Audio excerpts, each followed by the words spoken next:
साथियों, आज हम लोग प्राचीन भारत के महान शासक मौर्य साम्राज्य के पूरी शासनकाल के विस्तृत जानकारी के लिए पूरी बिना स्किप किए हुए पूरे वीडियो को देखें। और अगर आपको पूरी इतिहास को जानने के लिए इस चैनल को कृपया सब्सक्राइब करें। मौर्य राजवंश। प्राचीन भारतीय क्षत्रिय राजपूत साम्राज्य 322 से 185 बीसी तक शासन किया। मौर्य राजवंश या मौर्य साम्राज्य लगभग 322 से 185 बीसी तक प्राचीन भारत का एक शक्तिशाली राजवंश था। मौर्य राजवंश ने 137 वर्ष भारत में राज्य किया। इसकी स्थापना का श्रेय चंद्रगुप्त मौर्य और उसके मंत्री चाणक्य को दिया जाता है। ये साम्राज्य पूर्व में मगध राज्य में गंगा नदी के मैदानों आज का बिहार एवं बंगाल से शुरू हुआ। इसकी राजधानी पाटलिपुत्र आज के पटना शहर के पास थी। राजधानी पाटलिपुत्र वर्तमान समय का पटना बिहार। प्रचलित भाषाएं संस्कृत, मागधी, प्राकृत धर्म, हिंदू धर्म, बौद्ध धर्म, जैन धर्म, आजीविक सरकार। चाणक्य के अर्थशास्त्र और राजमंडल में वर्णित राजतंत्र सम्राट। 322 से 298 बीसी चंद्रगुप्त मौर्य, 298 से 272 बीसी बिंदुसार, 268 से 232 बीसी अशोक, 232 से 224 बीसी दशरथ मौर्य, 224 से 215 बीसी संप्रति, 215 से 202 बीसी शालिशुक, 202 से 195 बीसी देववर्मन, 195 से 187 बीसी शतधन्वा, 187 से 185 बीसी बृहद्रथ। ऐतिहासिक युग। लौह युग। नंद साम्राज्य पर विजय लगभग 322 बीसी। पुष्यमित्र सुन द्वारा बृहद्रथ की हत्या। 185 बीसी। क्षेत्रफल कुल 50 लाख किलोमीटर, 19 लाख वर्ग मील। First in India 261 BC. 34 lakh kilometre, 13 lakh वर्ग मील। 250 बीसी। 50 लाख किलोमीटर, 19 लाख वर्ग मील। जनसंख्या 261 बीसी। 5 करोड़। मुद्रापण। पूर्ववर्ती परवर्ती। महाजनपद। नंद वंश। सेल्युक्सी साम्राज्य। कलिंगशुंग राजवंश। सातवाहन। महामेघवाहन वंश। शक अब जिस देश का हिस्सा है। भारत, बांग्लादेश, पाकिस्तान, नेपाल, अफगानिस्तान। चंद्रगुप्त मौर्य ने 322 बीसी में इस साम्राज्य की स्थापना की और तेजी से पश्चिम की तरफ अपना साम्राज्य का विस्तार किया। उसने कई छोटे छोटे क्षेत्रीय राज्यों के आपसी मतभेदों का फायदा उठाया जो सिकंदर के आक्रमण के बाद पैदा हो गए थे। 316 बीसी तक मौर्यवंश ने पूरे उत्तरी पश्चिमी भारत पर अधिकार कर लिया था। चक्रवर्ती सम्राट अशोक के राज्य में मौर्यवंश का वृहद स्तर पर विस्तार हुआ। सम्राट अशोक के कारण ही मौर्य साम्राज्य सबसे महान एवं शक्तिशाली बनकर विश्वभर में प्रसिद्ध हुआ। साम्राज्य विस्तार। 323 बीसी में चंद्रगुप्त मौर्य ने अपने गुरु चाणक्य की सहायता से अंतिम नंद शासक धनानंद को 323 बीसी में युद्ध भूमि में पराजित कर मौर्य वंश की 322 बीसी में नींव डाली थी। ये साम्राज्य गणतंत्र व्यवस्था पर राजतंत्र व्यवस्था की जीत थी। इस कार्य में अर्थशास्त्र नामक पुस्तक द्वारा चाणक्य ने सहयोग किया। विष्णुगुप्त व कौटिल्य उनके अन्य नाम हैं। सम्राट चंद्रगुप्त मौर्य लगभग 322 से 298 बीसी। मुख्य लेख। चंद्रगुप्त मौर्य।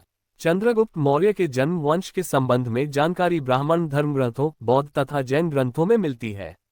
विविध प्रमाणों और आलोचनात्मक समीक्षा के बाद ये साबित है कि चंद्रगुप्त के पिता चंद्रवर्धन मौर्य थे। उसका पिप्पलिवन में जन्म हुआ था। धनानंद ने उन्हें धोखे से हत्या कर दी। चंद्रगुप्त मौर्य का पालन पोषण एक गोपालक द्वारा किया गया।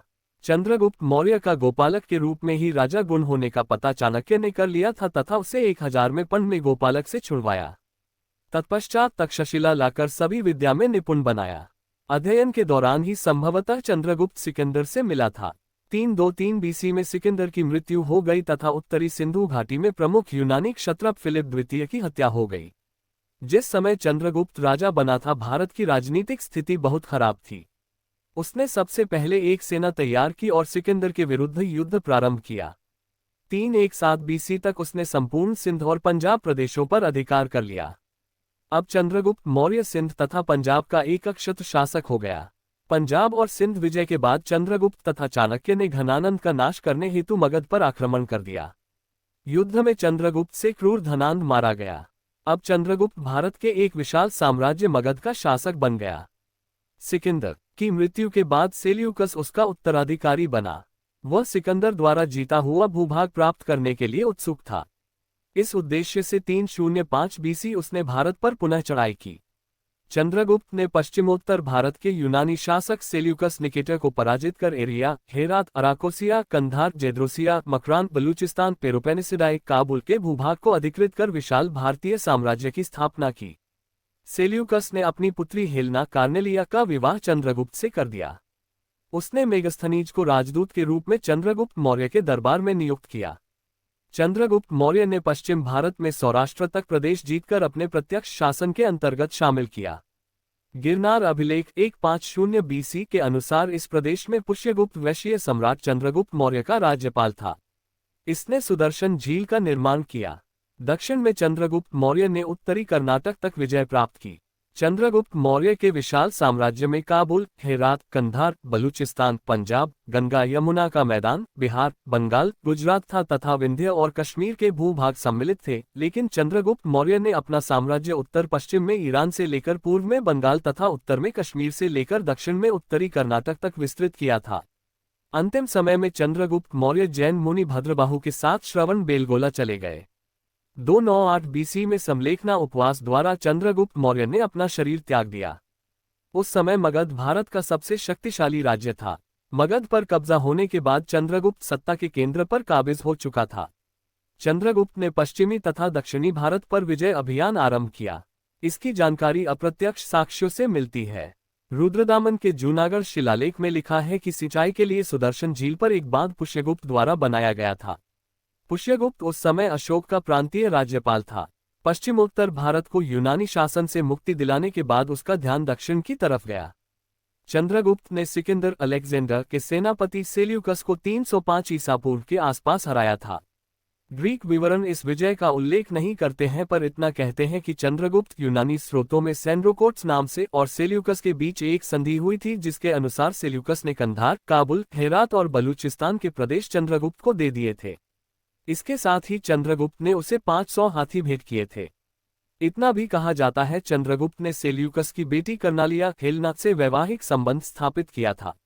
सेल्यूकस ने मेगास्थनीज को चंद्रगुप्त के दरबार में राजदूत के रूप में भेजा था। प्लूटार्क के अनुसार सेंड्रोकोट्स उस समय तक सिंहासनारूढ़ हो चुका था। उसने अपने 6 करोड़ सैनिकों की सेना से संपूर्ण भारत को रौंद डाला और अपने अधीन कर लिया। ये टिप्पणी थोड़ी अतिशयोक्ति कही जा सकती है, क्योंकि इतना ज्ञात है कि कावेरी नदी और उसके दक्षिण के क्षेत्रों में उस समय चोलों, पांड्यों, सत्यपुत्रों तथा केरल पुत्रों का शासन था। अशोक के शिलालेख कर्नाटक में चित्तल दुर्ग, येरागुडी तथा मास्की में पाए गए हैं। उसके शिलालिखित धर्मोपदेश प्रथम तथा त्रयोदश में उनके पड़ोसी चोल, पांड्य तथा अन्य राज्यों का वर्णन मिलता है। चूंकि ऐसी कोई जानकारी नहीं मिलती कि अशोक या उसके पिता बिंदुसार ने दक्षिण में कोई युद्ध लड़ा हो और उसमें विजय प्राप्त की हो, अतः ऐसा माना जाता है उन पर चंद्रगुप्त ने ही विजय प्राप्त की थी। अपने जीवन के उत्तरार्ध में उसने जैन धर्म अपना लिया था और सिंहासन त्याग कर कर्नाटक के श्रवण बेलगोला में अपने गुरु जैन मुनि भद्रबाहु के साथ सन्यासी जीवन व्यतीत करने लगा था। सम्राट बिंदुसार मौर्य लगभग 298 से 273 BC। मुख्य लेख बिंदुसार। चंद्रगुप्त के बाद उसका पुत्र बिंदुसार सत्तारूढ़ हुआ, पर उसके बारे में अधिक ज्ञात नहीं है, जिसे वायु पुराण में भद्रसार और जैन साहित्य में सिंसेन कहा गया है। यूनानी लेखक ने इन्हें अमित्रोइच, संस्कृत शब्द अमित्रघात इक्वल्स शत्रुओं का नाश करने वाला से लिया गया कहा है। ये 298 BC मगध साम्राज्य के सिंहासन पर बैठा। जैन ग्रंथों के अनुसार बिंदुसार की माता दुर्धरा थी। थेरवाद परंपरा के अनुसार वह हिंदू धर्म का अनुयायी था। दक्षिण की ओर साम्राज्य विस्तार का श्रेय बिंदुसार को दिया जाता है, हालांकि उसके विजय अभियान का कोई साक्ष्य नहीं है। जैन परंपरा के अनुसार उसकी मां का नाम दुर्धरा था और पुराणों में वर्णित बिंदुसार ने 25 वर्षों तक शासन किया था। उसे अमित्रघात, दुश्मनों का संहार करने वाला की उपाधि भी दी जाती है, जिसे यूनानी ग्रंथों में अमित्रोकेडीस का नाम दिया जाता है। उसने एक यूनानी शासक एंटियोकस प्रथम से सूखी अंजीर, मीठी शराब व एक दार्शनिक की मांग की थी। उसे अंजीर व शराब दी गई, किंतु दार्शनिक देने से इनकार कर दिया गया। तब उसने यूनानी शासक की हत्या कर दिया था। मौर्य साम्राज्य के उत्तर पश्चिम स्थित तत्कालीन राज्य बिंदुसार के समय में भारत का पश्चिम एशिया से व्यापारिक संबंध अच्छा था। बिंदुसार के दरबार में सीरिया के राजा एनेट्योकस प्रथम ने डाइमेकस नामक राजदूत भेजा था।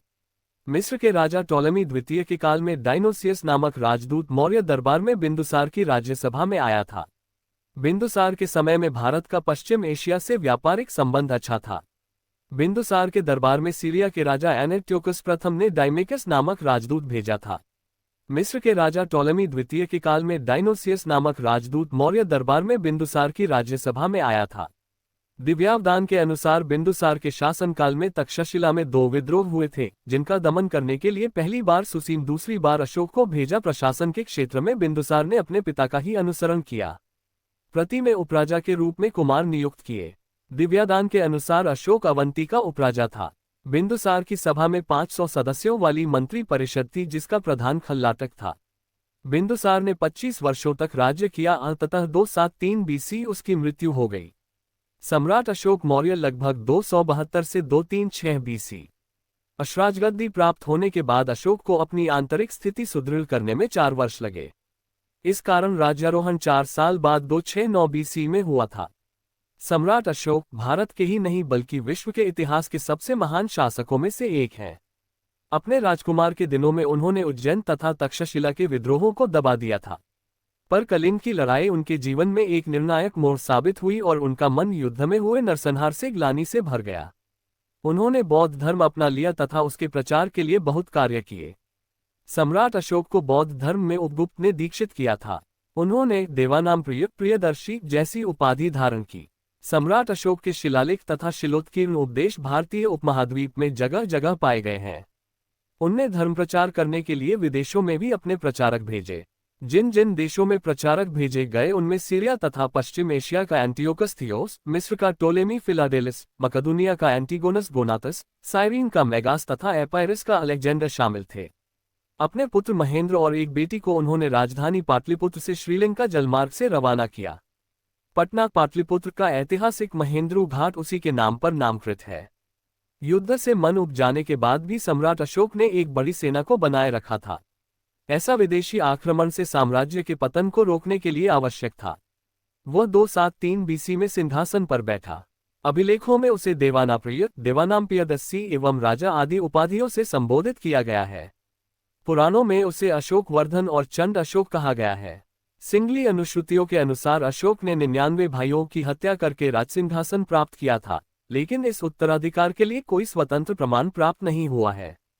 दिव्यादान में अशोक की माता का नाम सुभद्रांगी है, जो चंपा के एक ब्राह्मण की पुत्री थी। बौद्ध धर्म की सिंगली अनुश्रुतियों के अनुसार बिंदुसार की 16 पत्नियां और 101 संतानें थी, जिसमें से सबसे बड़े बेटे का नाम सुशीम और सबसे छोटे बेटे का नाम तिष्य था। इस प्रकार बिंदुसार के बाद मौर्य राजवंश का वारिस सुशीम था, किंतु ऐसा नहीं हुआ क्योंकि अशोक ने राजगद्दी के लिए उसे मार दिया। बौद्ध ग्रंथ महावंश और दीपवंश के अनुसार सम्राट अशोक ने अपने 99 भाइयों की हत्या करके सिंहासन हासिल किया और सबसे छोटे भाई तिष्य को छोड़ दिया, क्योंकि उसने अशोक की मदद की थी अपने भाइयों को मरवाने में। आज भी पटना में वो कुआं है जहां अशोक ने अपने भाइयों और उनके समर्थक मौर्यवंशी अमात्यों को मारकर फेंक दिया था।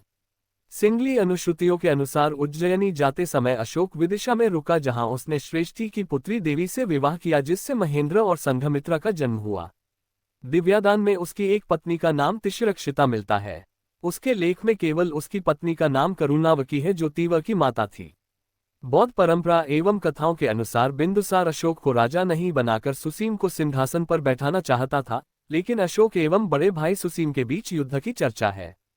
भारत भर में जासूसों गुप्तचर का एक जाल सा बिछा दिया गया, जिससे राजा के खिलाफ गद्दारी इत्यादि की गुप्त सूचना एकत्र करने में किया जाता था। ये भारत में शायद अभूतपूर्व था।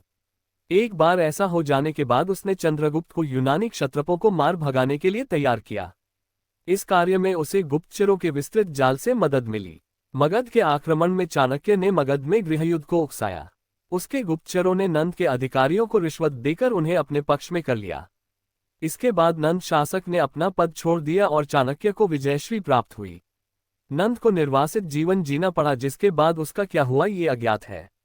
सम्राट अशोक मौर्य ने जनता का विश्वास भी जीता और इसके साथ उसको सत्ता का अधिकार भी मिला। केंद्रीय प्रशासन। मौर्य साम्राज्य की राजधानी पाटलिपुत्र आधुनिक पटना थी। इसके अतिरिक्त साम्राज्य को प्रशासन के लिए 4 और प्रांतों में बांटा गया था। पूर्वी भाग की राजधानी तौसाली थी तो दक्षिणी भाग की सुवर्णगिरी। इसी प्रकार उत्तरी तथा पश्चिमी भाग की राजधानी क्रमशः तक्षशिला तथा उज्जयिनी थी। इसके अतिरिक्त समापा, इशिला तथा कौशाम्बी भी महत्वपूर्ण नगर थे। राज्य के प्रांतपालों कुमार होते थे, जो स्थानीय प्रांतों के शासक थे।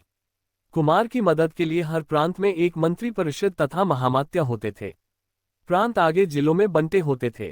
प्रत्येक जिला गांव के समूहों में बंटा होता था। प्रादेशिक जिला प्रशासन का प्रधान होता था। रज्जुक जमीन को मापने का काम करता था। प्रशासन की सबसे छोटी इकाई गांव थी जिसका प्रधान ग्रामिक कहलाता था। कौटिल्य ने अर्थशास्त्र में नगरों के प्रशासन के बारे में एक पूरा अध्याय लिखा है। विद्वानों का कहना है कि उस समय पाटलिपुत्र तथा अन्य नगरों का प्रशासन इस सिद्धांत के अनुरूप ही रहा होगा। मेगास्थनीज ने पाटलिपुत्र के प्रशासन का वर्णन किया है। उसके अनुसार पाटलिपुत्र नगर का शासन एक नगर परिषद द्वारा किया जाता था जिसमें 30 सदस्य थे। ये 30 सदस्य 5-5 सदस्यों वाली 6 समितियों में बंटे होते थे। प्रत्येक समिति का कुछ निश्चित काम होता था। पहली समिति का काम औद्योगिक तथा कलात्मक उत्पादन से संबंधित था। इसका काम वेतन निर्धारित करना तथा मिलावट रोकना भी था। दूसरी समिति पाटलिपुत्र में बाहर से आने वाले लोगों खासकर विदेशियों के मामले देखती थी। तीसरी समिति का ताल्लुक जन्म तथा मृत्यु के पंजीकरण से था। चौथी समिति व्यापार तथा वाणिज्य का विनिमयन करती थी। इसका काम निर्मित माल की बिक्री तथा पण्य पर नजर रखना था। पांचवी माल के विनिर्माण पर नजर रखती थी तो छठी का काम कर वसूलना था। नगर परिषद के द्वारा जनकल्याण के कार्य करने के लिए विभिन्न प्रकार के अधिकारी भी नियुक्त किए जाते थे, जैसे सड़कों, बाजारों, चिकित्सालयों, देवालयों, शिक्षा संस्थाओं, जलापूर्ति, बंदरगाहों की मरम्मत तथा रखरखाव का काम करना। नगर का प्रमुख अधिकारी नागरक कहलाता था। कौटिल्य ने नगर प्रशासन में कई विभागों का भी उल्लेख किया है जो नगर के कई कार्यकलापों को नियमित करते थे, जैसे लेखा विभाग, राजस्व विभाग, खान तथा खनिज विभाग, रथ विभाग, सीमा शुल्क और कर विभाग। मौर्य साम्राज्य के समय एक और बात जो भारत में अभूतपूर्व थी वो थी मौर्यों का गुप्तचर जाल। उस समय पूरे राज्य में गुप्तचरों का जाल बिछा दिया गया था जो राज्य पर किसी बाहरी आक्रमण या आंतरिक विद्रोह की खबर प्रशासन तथा सेना तक पहुंचाते थे। गांव का आधिकारिक मुखिया ग्रामिक था, नागरिक शहरों में। शहर के वकील के पास कुछ मजिस्ट्रियल शक्तियां भी थीं। मौर्य प्रशासन में जनगणना लेना एक नियमित प्रक्रिया थी। मौर्य साम्राज्य में व्यापारियों, कृषकों, लोहारों, कुम्हारों, बढ़ियों आदि जैसे लोगों के विभिन्न वर्गों की गणना करने के लिए ग्रामीण अधिकारी, ग्रामिक और नगरपालिका अधिकारी, नागरिक जिम्मेदार थे और मवेशी भी, ज्यादातर कराधान उद्देश्यों के लिए। ये व्यवसाय जातियों के रूप में समेकित हुए। भारतीय समाज की एक विशेषता जो आज तक भारतीय राजनीति को प्रभावित करती रही है। भारत में सर्वप्रथम मौर्य वंश के शासनकाल में ही राष्ट्रीय राजनीतिक एकता स्थापित हुई थी। मौर्य प्रशासन में सत्ता का सुदृढ़ केंद्रीयकरण था, परंतु राजा निरंकुश नहीं होता था। मौर्य काल में गणतंत्र का ह्रास हुआ और राजतंत्रात्मक व्यवस्था सुदृढ़ हुई। कौटिल्य ने राज्य सप्तांक सिद्धांत निर्दिष्ट किया था, जिनके आधार पर मौर्य प्रशासन और उसकी गृह तथा विदेश नीति संचालित होती थी। राजा, अमात्य, जनपद, दुर्ग, कोष, सेना और मित्र। प्रांतीय प्रशासन। चंद्रगुप्त मौर्य ने शासन संचालन को सुचारू रूप से चलाने के लिए 4 प्रांतों में विभाजित कर दिया था, जिन्हें चक्र कहा जाता था। इन प्रांतों का शासन सम्राट के प्रतिनिधि द्वारा संचालित होता था। सम्राट अशोक के काल में प्रांतों की संख्या 5 हो गई थी।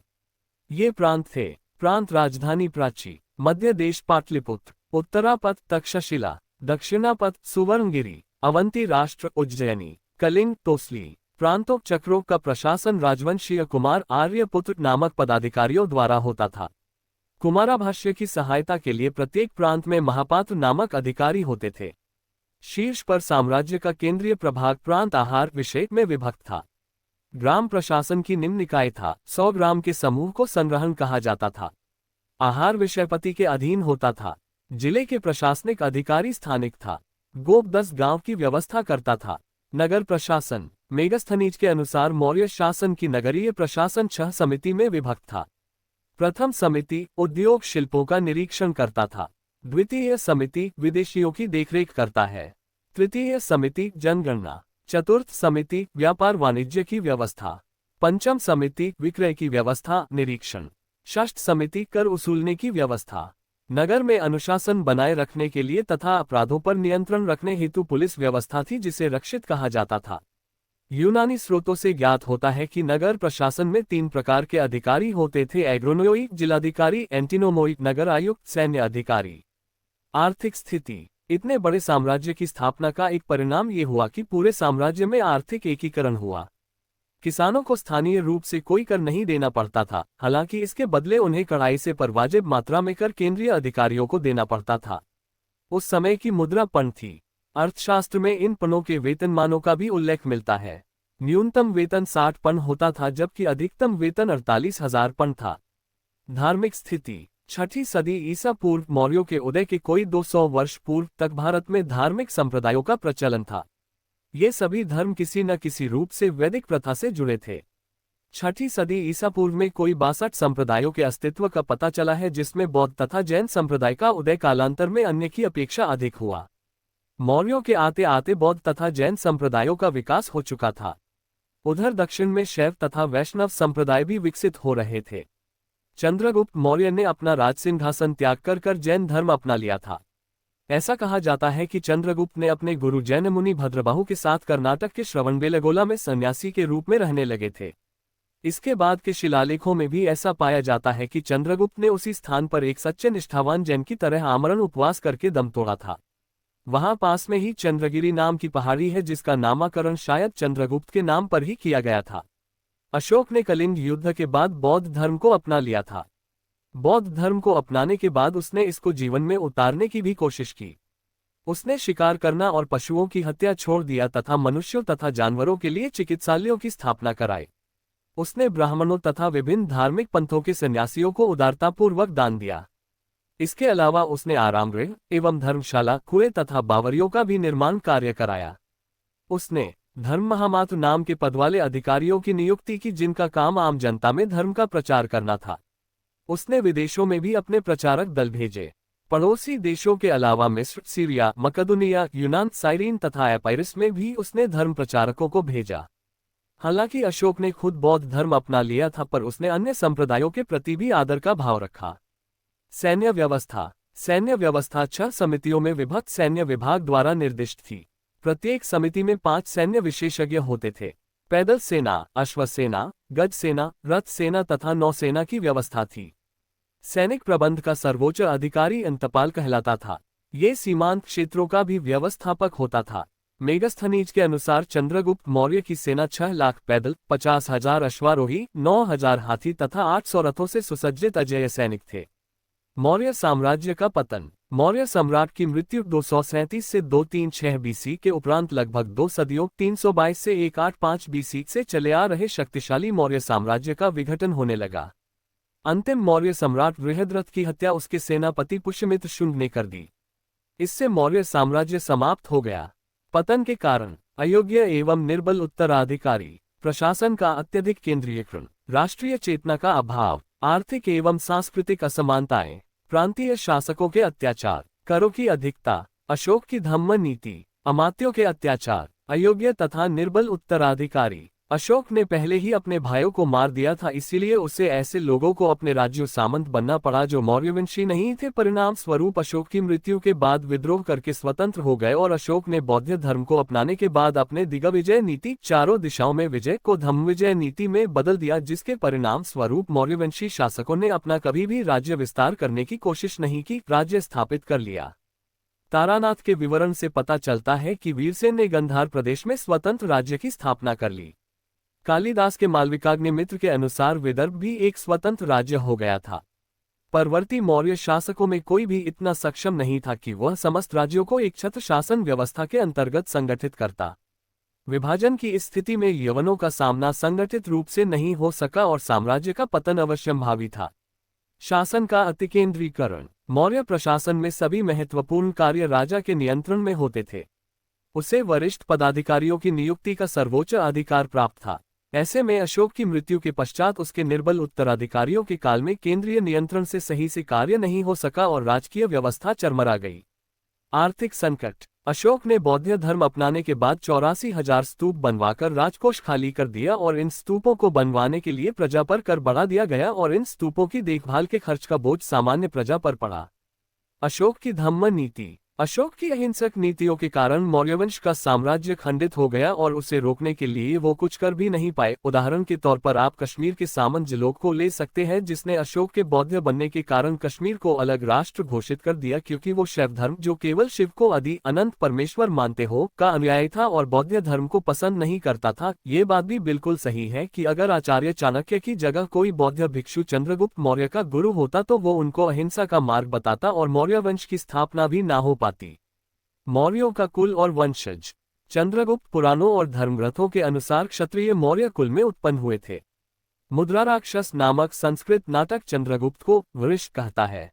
वृष के दो अर्थ होते हैं, पहला धर्मलोपक अर्थात धर्म के प्रति उदासीन तथा दूसरा सर्वश्रेष्ठ राजा शासक शासन। सम्राट चंद्रगुप्त मौर्य 322 से 297 बीसी, सम्राट बिंदुसार मौर्य 297 से 273 बीसी, सम्राट अशोक महान 268 से 232 बीसी, दशरथ मौर्य 232 से 224 बीसी, संप्रति मौर्य 224 से 215 बीसी, शालिसुख 215 से 202 बीसी, देववर्मन मौर्य 202 से 195 बीसी, शतधन्वन मौर्य 195 से 187 बीसी, बृहद्रथ मौर्य 187 से 185 ईसा पूर्व।